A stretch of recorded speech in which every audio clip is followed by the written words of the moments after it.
Ladies and gentlemen from the flight deck, this is your captain, the King in the North, speaking. As always, it's my sincerest regret to welcome you aboard Southwest Airlines Flight 1380, as today we try and survive a catastrophic engine failure and rapid decompression to land the plane safely at Philadelphia International Airport. For those of you familiar with my channel, we'll be exclusively flying real-world incidents and accidents, and trying to recreate them in X-Plane as realistically as possible with the multitude of wonderful aircraft we have. And I, your captain, the King in the North, not a real airline pilot. Believe it or not a real pilot at all. If you have seen my last video, you should know that well and true. But nonetheless, I thought I'd bring a little bit of something different to the X-Plane community, something that a lot of people seem to be looking out for, and we'll see if we can do our best today to try and recreate this flight. Now today we're going to be flying this wonderful airplane. For those of you familiar with X-Plane, you've probably seen this quite a bit. This is the Zibo modified 737-800X, as he calls it. Now this is the default 737-800 in X-Plane that has been modified to be a wonderful, one of the probably the highest quality aircraft you can get and fly in the simulator. I'm going to be committing the flight sim YouTubers' greatest sin today, and I will not be flying the most recent version of the Zibo mod. I know. Is the King in the North, is he really going to do it? Yes. Today we will be flying a 3.31 release that came out probably over 4 months ago. And you know why that is? It's because anybody who flies the Zibo mod knows this. The newer iterations come out, they have great updates, they have wonderful new inclusions each and every time, but then they also have these wonderful little bugs that they come out with that have to be fixed one by one. And you have to kind of pick out, as I like to say, around 1 in every 5 is a stable version. So we're running an old version that I know has no serious bugs, no serious defects, and we're going to take this out today and fly it, even though it's older. I know I'm going to get some criticism in the comments, but you know what? I'd rather simulate the airplane as realistically as possible, knowing the VNAV is working, the autopilot's working, the systems are working, than running the most up-to-date version. There are other streamers and YouTube simmers out there who are running the more recent version if you want to check out the plane exclusively. Today, we're going to be doing something different. We're going to be checking out a failure. So another thing to note is the real-world flight took place in a 737-700. It is a little bit smaller version of the 737-800 that we're looking at today, but systems-wise, failures-wise for sure, the engines are the exact same, the flight deck is the exact same, all the way that you would simulate a failure is exactly the same. The flight model is almost identical to my understanding of it. So for all intents and purposes, we don't have a 737-700 available in X-Plane, so we're going to be running this instead, the 737-800. If you guys watched my last video, you probably recognize this scenery. This is the Drzewiecki design New York Airports Volume 2. We are in LaGuardia, but once again, unrealistically, this is the 2020 construction completed LaGuardia Airport. So this is not what it looked like when this flight actually took place, and not what it looks like if you went down to LaGuardia right now. And although it is a really, really great scenery, it's a little bit unrealistic until the actual New York airport is built out. It's also heavy on the frames, as you can see as we scroll around this, and especially while I load the city scenery in the background, it gets some stutters in there. And this is a pretty beefy BC, so you can tell it's moving up there. So anyway, without further ado, I have the plane all pre-flighted, loaded up, ready to go. Looking at the clock now, it's about time to get underway. We will go ahead and jump in the flight deck and start up a brief for today's flight.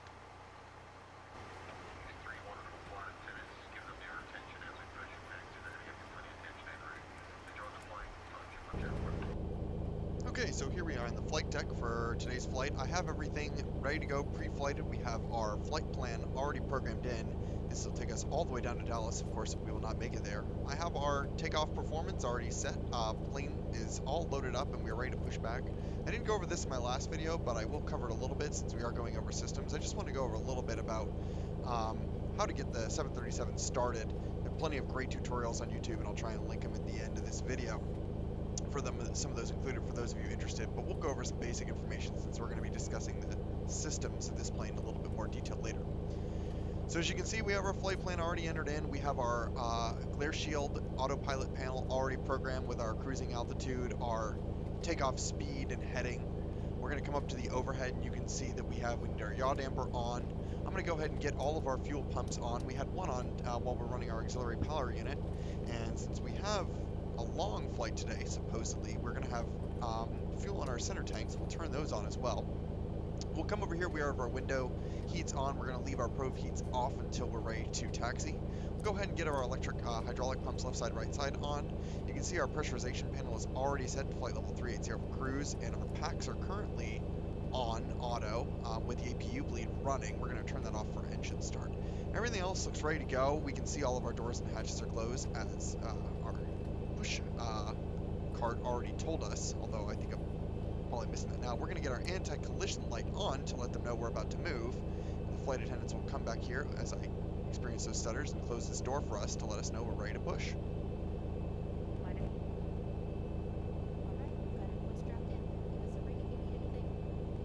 Thank you. Alright, got everyone strapped in. Just closing that door up now. We're going to go ahead and release our parking brake and start our pushback.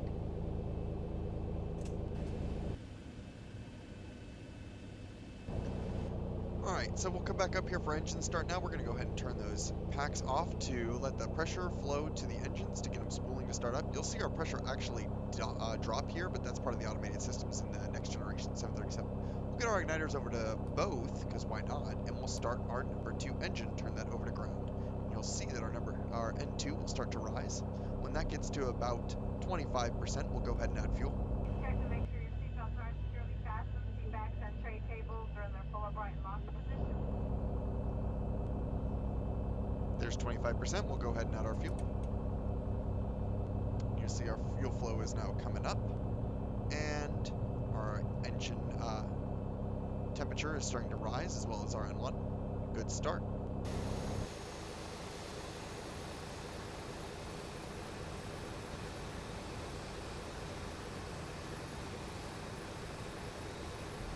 Alright, our tow has disconnected us. We've started the same startup process with engine number 2, and both are fired up and ready to go. We'll come up to our overhead and turn our engine generators on. We are now running off engine generator pepper instead of APU.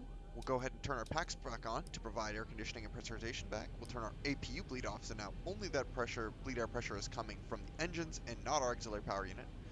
We're going to go ahead and turn on our probe heats now to keep those pitos warm and prevent icing. We'll come down here and turn our engines over to the continuous ignition mode during our takeoff. We're now safe to turn off our APU. Our overhead panel looks pretty good at this point. You can see we have no cautions on the master caution light. We can press that just to confirm it, and we are good to go. We can now start our pre-flight checklist. Turn our auto brakes over to rejected takeoff, RTO.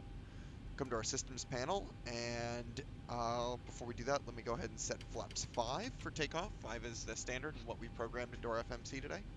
And we'll go ahead and do a flight control check. We'll do full left aileron, full right aileron, full forward, full back, full right rudder, full left rudder. And our controls are free and correct. We'll come up here and turn our taxi lights on to let them know we're ready to go. Clear that. We'll come up here and turn the auto throttle on, VNAV on, heading select on for takeoff, and we are good to taxi.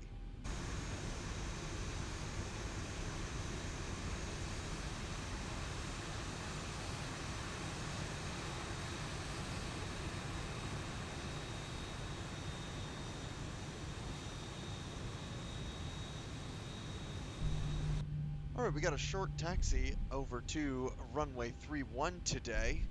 One of the limitations that I'll put out there is this flight happened just under a year ago. It'll actually be about a week before the anniversary of the accident, a week after I released this video. So the NTSB has not put out a full report of the accident yet, so I actually don't know what the weather was the day of the flight, and I had to kind of fudge it based on the cockpit voice recorder, which was released. So I do have some weather information that was provided from ATC, from photos of the flight, and I kind of had to fudge that. So right now the winds are coming from around 280, 18 gusting 25, which was an ATC report in Philadelphia. Not entirely correct for LaGuardia, but close enough. Other than that, we have some high-level clouds at around flight level 200, based on photos that I found. And we'll be using that to try and get as realistic of a flight as possible. But as I mentioned, other than that, in real-world date and time, temperature, and we'll try and get the rest of the flight as close to reality as possible. So we'll go ahead and do our pre-takeoff checks. We'll get our wing light on to let the flight attendants know that we are ready for takeoff. We're going to pull all the way up here to Zulu, which is this final taxiway. And okay, cabin is secured. Have a good flight. Thank you. And once we get pulled up there, we'll get our landing lights on and taxi out for takeoff.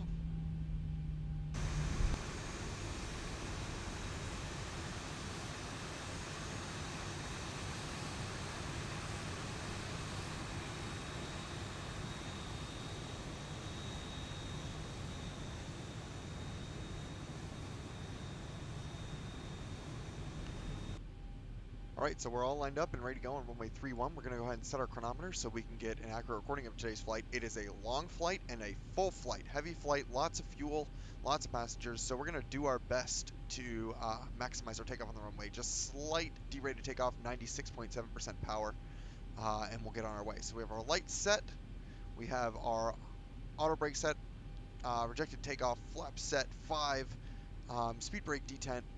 Everything is ready to go. Our overhead autopilot panel ready to go. We'll go ahead and get our throttles up to about 40% N1.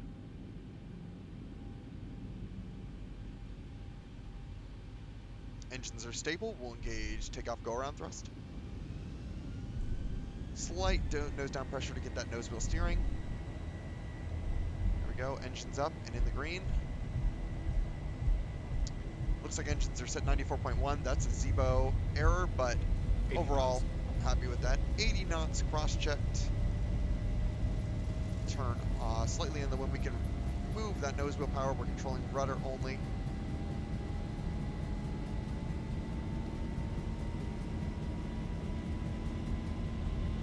E1.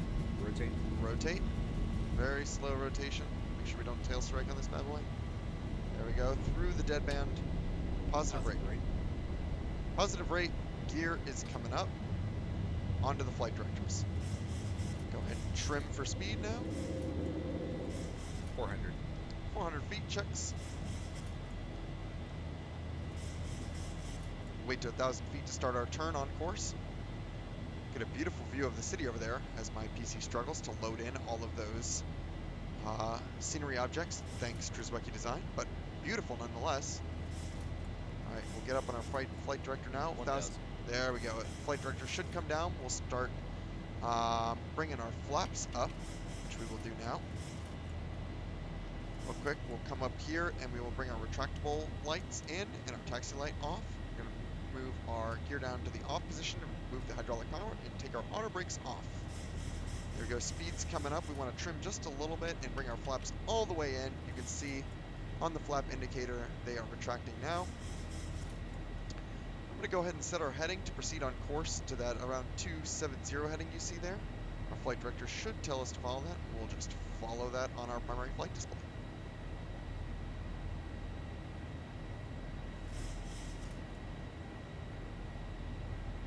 Now that we're on that, we'll go ahead and gauge the autopilot.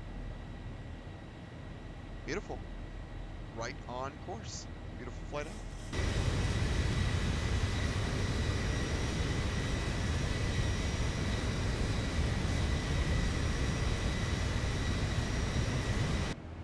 Alright, we just reached 10,000 feet. We'll come up here and turn our landing light and runway turn-off lights on. We're going to go ahead and call the flight attendants to let them know they can start their in-flight services. We can turn our engine ignitions over to the auto position, and we'll check our pressurization panel. You can see that the cabin pressure is rising, as shown by down here. Everything looks good. We'll recall no lights. we are ready to head on our way up out of the sterile cockpit. So now that we've started our climb up, we have a little bit of time before the accident is scheduled to take place, so I figure I'll come down and do the briefing now on our Avatab chart. This is a wonderful system that's included with the Zibo mod. I can't recommend Avatab enough, and it's on several other aircraft as well. So we'll go over a little bit about the accident and what took place. So on April 17th of 2018, just like I said, just under a year ago, Southwest Flight 1380 was a regularly scheduled passenger flight from New York LaGuardia over to Dallas Love Field that experienced a catastrophic engine failure at about flight level 320 over Pennsylvania. So what actually happened was the engine failed and one of the fan blades blew through the cowling and some of the exterior parts, and as you can see, pierced the side of the aircraft, blew out this window here. And what that actually did was, not only did it destroy the engine, but it created a rapid cabin depressurization event. So created an emergency which actually sucked one of the passengers partially out of the plane. This flight was being piloted by Captain Tammy Jo Schultz, a former U.S. Navy pilot and one of the first women Navy pilots flying a fighter on a carrier. She's pretty well known for that. And she had her first officer, Darren Elliser, who is a U.S. Air Force pilot, both with tons of experience and proficiency in the 737 with Southwest. There were 144 passengers and 5 crew on board, 149 souls on board that flight. And as you can see, the engine just absolutely catastrophically failed, blew off the cowling. It was found several pieces over Pennsylvania. There were a lot of stray debris that was scattered around, which was, of course, a huge issue with the CFM engines, the same ones that are on the 737-800, by the way, and is still a result of that ongoing NTSB investigation. So what we're going to do is, you can see I have all of these files here that are from the Boeing 737 Quick Reference Handbook, which is what real pilots would actually use to diagnose failures in flight. But since this is going to be an emergency, we're not going to get to these until we actually diagnose the initial issue, which will be the engine failure and depressurization.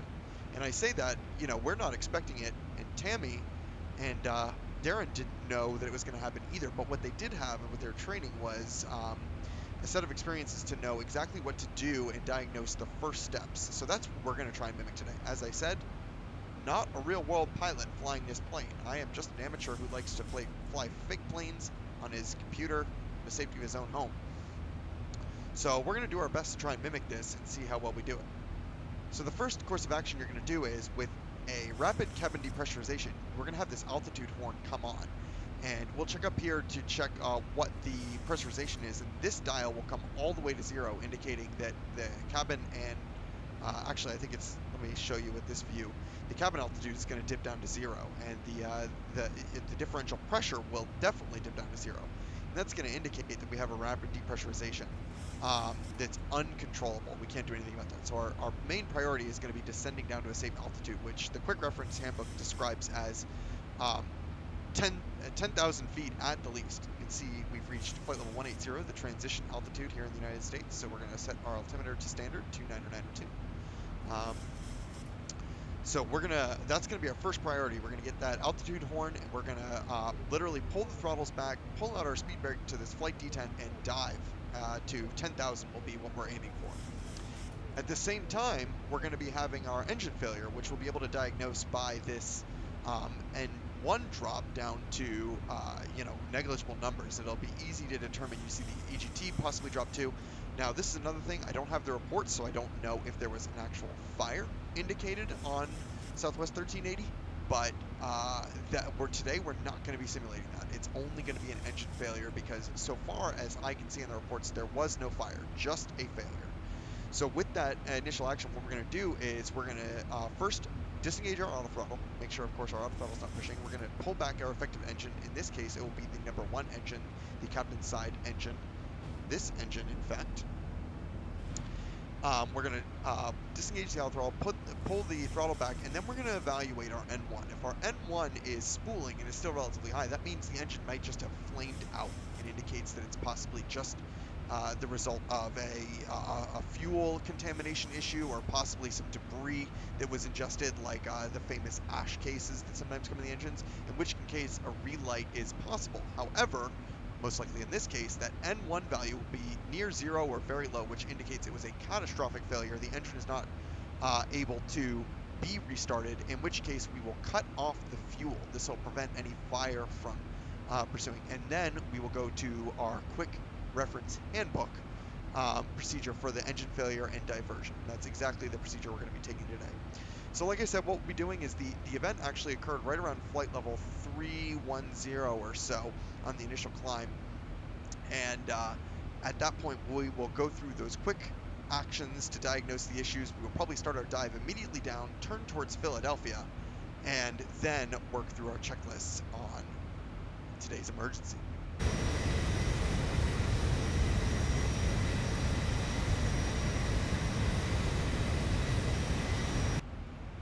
Okay, we're approaching flight level 300 now, flight level 275 or so.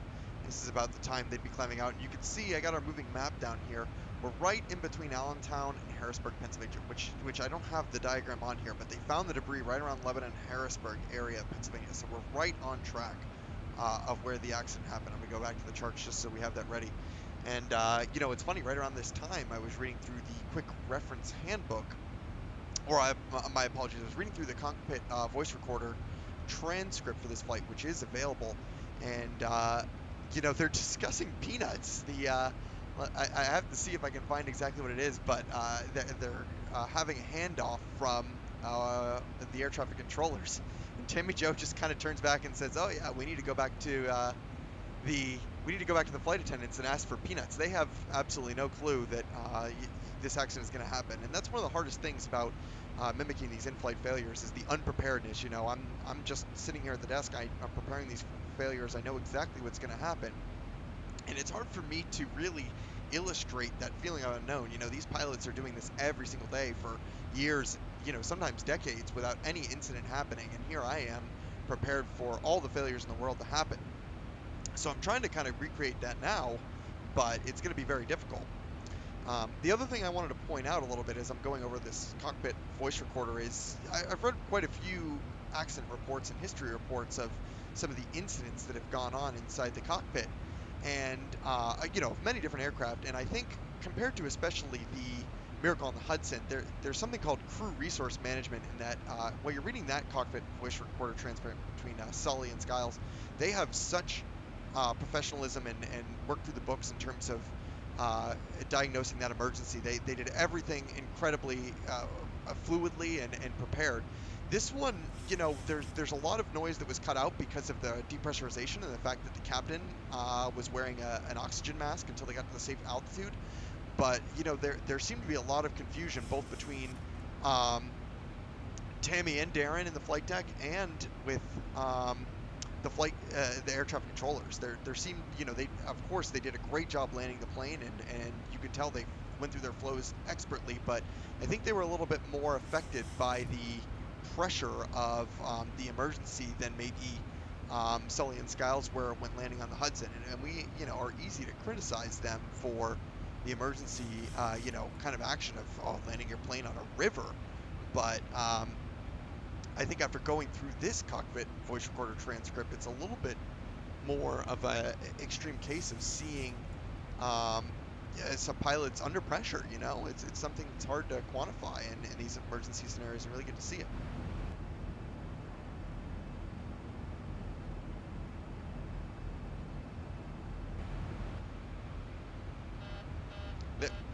Oh, there it is. I told you we only had a moment's notice. Okay, we have our engine failed. We're going to go ahead and kill our autopilot, auto throttle.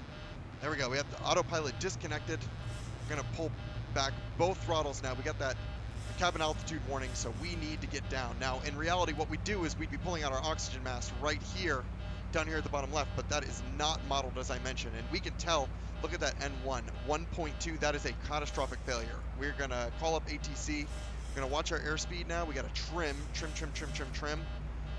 I'm losing a lot of power already. We're going to cut out that horn. We know, you come up here, look, that's all the way down to zero. That differential pressure is absolutely blown off. We had a catastrophic failure here. now we're immediately going to need to dive to the ground. So we're going to pull our speed back out all the way to the Flight D10 model and dive to try and bring out those passengers.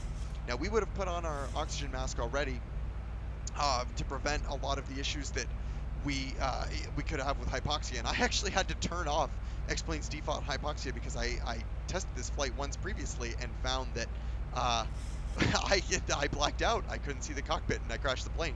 So I had to turn off that default setting. Of course, we would have that oxygen mask, and for the passengers, they would have the oxygen mask as well. So we can go all the way up to about 300. So we're gonna push the nose down. We are gonna go as fast as we can down to flight level 110. When they called a mayday on the cockpit and voice recorder, they went down to 110. And they were directed to fly heading 250, which is exactly what we're flying right now. And you can see we have this engine failure indicated. I've pulled back both the throttles because we are descending. Fortunately, I can pull back both, and I'm going to cut off engine number 1 fuel flow to prevent a fire. And right now, all we're going to try and do is get down to that safe flight altitude. Now we have a little bit of a descent to go. As you can see, we're really descending with that nose down attitude. But one more thing I want to do is, at this point in the cockpit voice recorder, they have already requested to divert to Philadelphia. They have declared emergency and they're diverting to Philadelphia. So I'm going to switch over our heading over to 100, which is about the vector that they were given to get back. Now, I don't have the advantage of air traffic control right now to help guide me back to the airport. So I'm going to have to instead do my best to... I'm just going to reset this up to 300 so that I can head for that speed. I'm going to try my best to navigate over to Philadelphia, but I really don't know how to get there. We're just going to have to kind of wing it. I'm going to turn on my airport indicators and see if it will bring me that way. But as you can see, we're descending very rapidly now. We want to get back to a safe, breathable air altitude before resuming our flight. And that means, we're going to have our spoilers all the way out, engines at idle, taking us all the way back. And you can see now, I can see on the map, around 40 miles to our east is Philadelphia right there. And we're going to plan to come in from the west of the airfield to plan an arrival on the 27s, which is exactly what they did that day.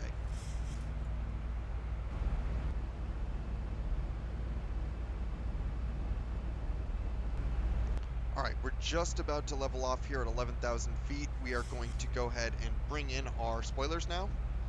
And we're going to, there we go, we're going to rest our descent at 11,000 feet, blew just a little bit there, and now I want to plan for a speed of 150 knots, and this is where it gets a little dicey. Oop, as you can see, I could really use a second pilot here. All right, so we're going to bring that, we're going to try and maintain our heading here, and go ahead and back down to 11,000 feet, and I really need to adjust the speed now. So what I'm having to do is I'm having to compensate for the uneven thrust. I'm having to add right rudder to compensate for the left yawing motion caused by the right engine providing all the thrust for the plane.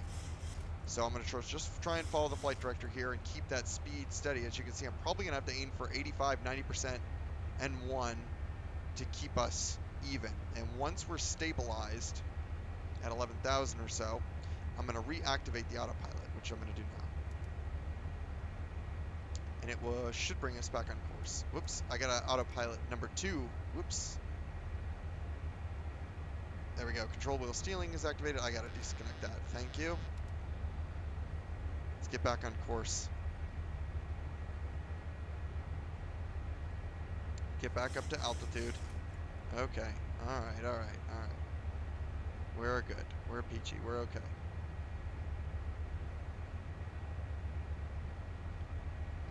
Back up to altitude here. And as you can see, we're closing in already very close. So actually what I'm going to do is I'm going to go down to 8,000 feet here on the altimeter. Oh boy. Really could use a co-pilot right now on this. They were cleared down to 8,000 feet. We're going to go, vertical speed, down, and activate control wheel steering and heading. All right. Sorry, I want command. That's going to engage our autopilot and bring us back on course. All right, we're good. Now we can work through our checklist here a little bit. We need to bring this in a little bit because Philadelphia is coming up very closely as we come on down in this range. So let's work down. First things first, we're going to have to trim out here. So I'm going to need some, I'm putting in some right rudder, and the autopilot does not compensate for that rudder. So I'm going to have to add, I'm going to add about 3 units of right rudder trim in that. There we go. Wait. So hard to reach. 3 units. There we go. Rudder trim there. Okay, close enough. Watch that speed. I cannot engage the auto throttle anymore. We need to get down even faster. Let's get down even faster. 1,200 feet per minute here. And now let's work through our checklist. Depressurization 1. Okay. Dawn mask. We did that. Establish crew communications. Okay, we'll pretend we did that. It was really loud. Pressurization mode selection manual. All right, let's come up here. We're going to go over to manual. Outflow valve switch. Hold to close.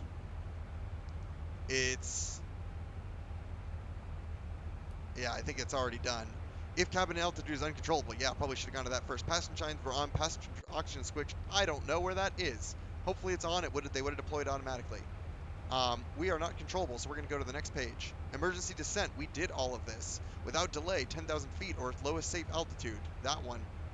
Start switches over to both. Now, we've established that we are unable to start the left engine. So, I'm not even going to worry about that right now. We're going to get this one over to continuous, though. We're going to have to work through that checklist in a second. Thrust levers, both. We already did that. Speed, flight to 10. Already set that. All right, we set our target speed. Good.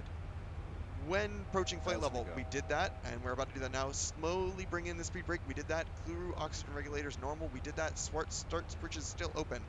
Checklist is complete. Okay, now we need to go over to engine failure. So let me go ahead and make sure we capture our altitude here. I'm actually, since the airport is so close, I'm going to bring us all the way down to 3,000, which is the minimum descent altitude you can go for Philadelphia. And we will plan to keep our descent going here, and I'm going to just bring back those throttles even more. And you'll see as we adjust thrust, it's going to have to compensate for rudder, and I, unfortunately, am one man trying to do that, and it's going to be very difficult. We got to work through this checklist, folks. Got to get us safely down. Auto throttle, lift engage, disengage, we did that. Thrust level, close, did that. Start lever, confirm cutoff, is at idle thrust. We did that. That's going to be the fuel. Pack switch, affected side, off. APU available for start. It is. We're going to start that bad boy. As you can see, we only have one electrical generator running right now. The source is off for our left engine, which is exactly what we expect with a catastrophic failure. So, it's exactly what we want to do. I'm going to get that speed back even more here as I'm trying to do all this. Balanced fuel is needed.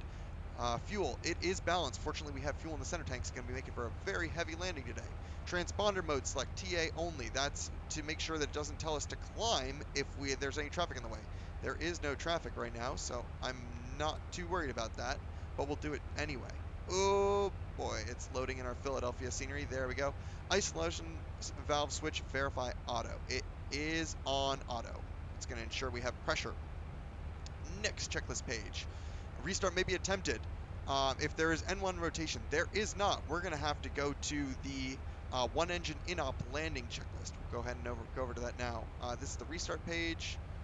Cross-bleed start. Nope, we cannot do that. One engine in-op landing. We're going to plan a VREPS 15 landing. So we're going to go ahead and do this right now. I'm going to do this real quick. Route KPHL. Go execute that. Insufficient fuel. No, we got plenty of fuel. What are you talking about? Departing and arriving. We're going to prayer for the ILS 27 left. That's exactly what they got that day. So we're going to take that, execute that, and now we have our track. Now we can see we're on a good downwind to come in there. I feel really good about that. We're going to take this really far out, though. That's exactly what they did when they were coming in for the flight because there was a loss of controllability. Now, I don't have the full NTSB report, as I mentioned, but there may have been a hydraulic failure as well. We did not simulate that today. Now that we have this programmed in, though, we're going to go over and set our VREPs flat 15. 161 plus the wind correction of plus 5. It's actually going to be plus 10 because it's 18 gusting 25. So we're going to do our VREF plus 10 knots. Now, that's with ice, but still, it's going to be 10 knots. And now we'll move down to the checklist because we're getting real close now. Landing altitude. It doesn't matter. We have no pressurization, so we're not going to worry about that. Recall, checked. We got lots of failures. Electrical, we're going to go ahead and put our APU on. Okay, fuel. Not even sure why that fuel issue is coming up. I'm not going to worry about it. We are below 10,000 feet. We absolutely need to get those lights on. I never turned our wing light off. Whoops. Auto brake. We can do auto brake max. We are absolutely going to do that. We're going to try and stop as quick as possible. And our approach briefing. We are going to plan for the ILS 27 right, far out. We're going to initiate from 3,000, get our speed stabilized with a VREF 15, and then take the approach in. We need to conserve that speed. And as we're approaching 3,000, we are going to bring those throttles up to maintain as much forward speed as possible. Now let's go over to the next page, landing checklist. Ground proximity flap inhibit switch. We absolutely want that. Otherwise, it's going to yell at us. So we go over here, and that way, I don't know if that's modeled in the Zibo. We will find out shortly. But if I turn that off, it won't say too low flaps as we come into land. Again, we'll find that out real quick. All right, we're approaching 3,000 feet. We're going to level off. I'm going to start adding power now because with one engine, you absolutely do not want to lose your speed. It's much harder to make up that speed with your high energy, especially with us. We're so heavy right now. We don't want to lose speed, so I'm going to keep that up. You'll also notice that I should be having this auto throttle 1 down to 0 since that engine is unaffected. However, my physical throttle does not have a second lever for the engine 1. So every time I move it, we're going to have this pop back in place. So we're just gonna pretend that that's coming down to 0. Okay, so our speed brake needs to be armed. We're going to go ahead and arm that. Landing gear down, we'll get to that point. Altimeters are checked and set. I'm going to go ahead and I'm going to give it another probably minute outbound before making my turn in, and then we will slow our speed down in that turn. One of the things I want to mention too, they chose flaps 5 for landing, and I think that might have been because I mentioned there was a hydraulic failure that may not have been reported. They reported that it was real difficult to maintain control. We do not have an electronic failure, and I don't think the Zibo is sophisticated enough to be able to do that. So we're not going to worry about that today. But that might explain why they chose flap 5. Well, we're going with the standard flaps 15. All right, I'm going to start turning us inbound towards the course. I'm just going to point us basically right at it because I want to take this turn really slowly here. And that's just with our maneuverability. We want to maintain as much control as possible as we come inbound. And once we get set up, I will go ahead and bring our flaps down and we can get ready for landing.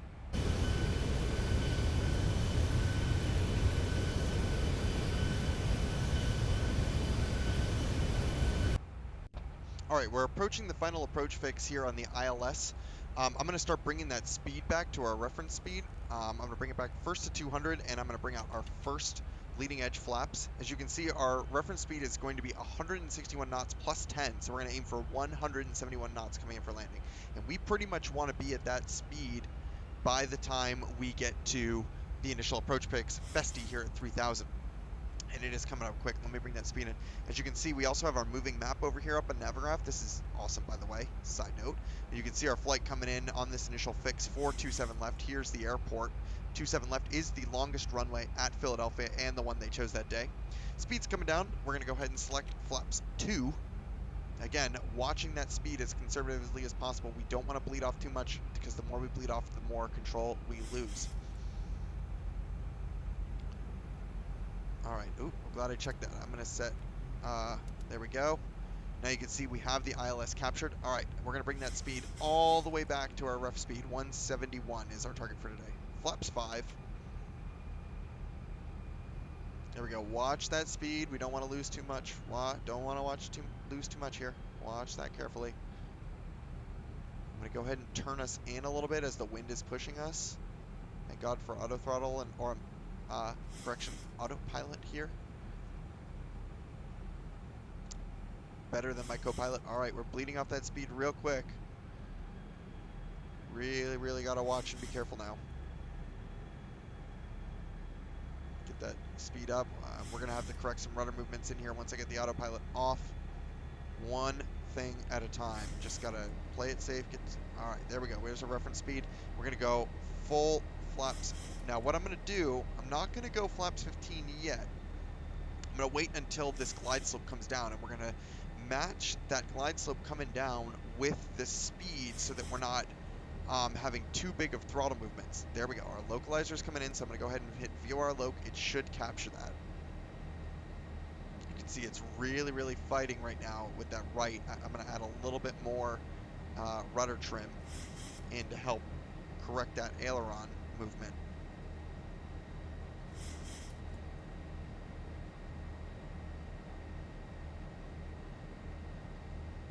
Oh, we just blew through the localizer, didn't we? On top of everything else. All right. Shoot it manually. We'll do it live. Watch that speed. Once I have the airport in sight, I'm going to take full control, which I think, yeah, it's right, not there,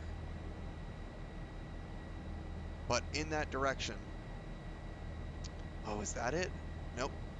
Those are tank farms. We're going to watch these slopes regardless, and we will take it in as there's downtown Philly. Oh boy, we're way out still, huh?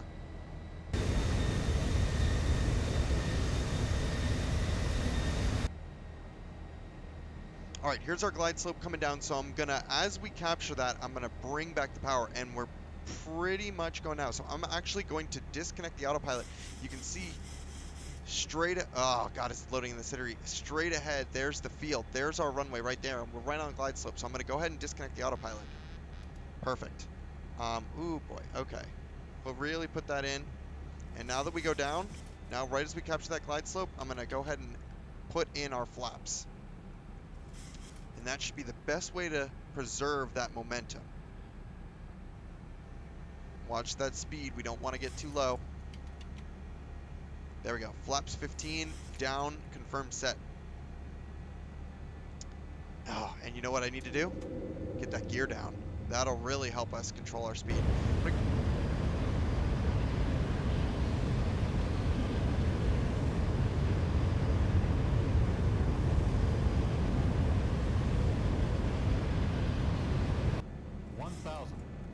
All right, feet stabilized, Mr. Burch, altitude set.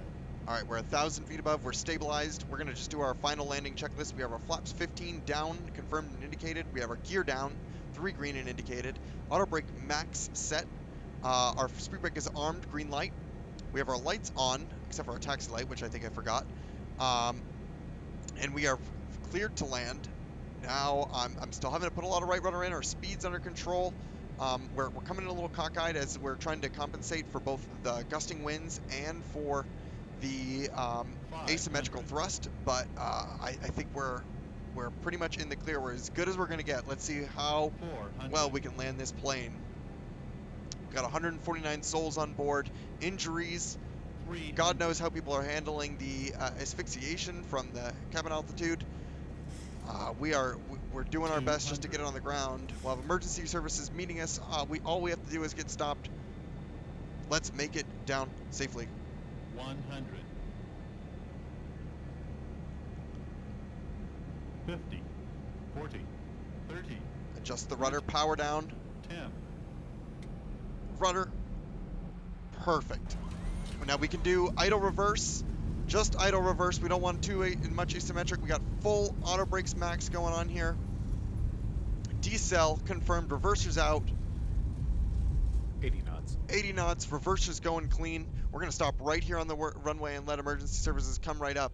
And as soon as we come to a stop, there we go. Come safely to a stop. We're going to pull our parking brake and kill the engine. Now, just for... Whoops. Of course. We're going to kill the engine just for fire purposes. We're also going to turn off the APU. There we go. Lost all power. Ladies and gentlemen, we have made it safely onto the ground here in Philadelphia. Let's get everyone off the plane and safely let's take everyone getting taken care of on today's in-flight emergency Southwest Airlines Flight 1380.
Ladies and gentlemen, we made it down safely into Philadelphia. We managed to land Southwest Airlines Flight 1380, catastrophic engine failure and rapid cabin depressurization. I want to thank you all for flying with me today. Remember, as always, please contact customer service directly with to get all of your flight refunds and your complimentary meal vouchers. Please comment below if you have a flight you'd like to see me recreate or a failure you'd like to see me demonstrate in X-Plane. I'm always happy to hear suggestions of new flights. Once again, thanks for flying with me today on Southwest Airlines Flight 1380. I am your captain from the flight deck, the King in the North. Hope to see you again soon in the safe and friendly skies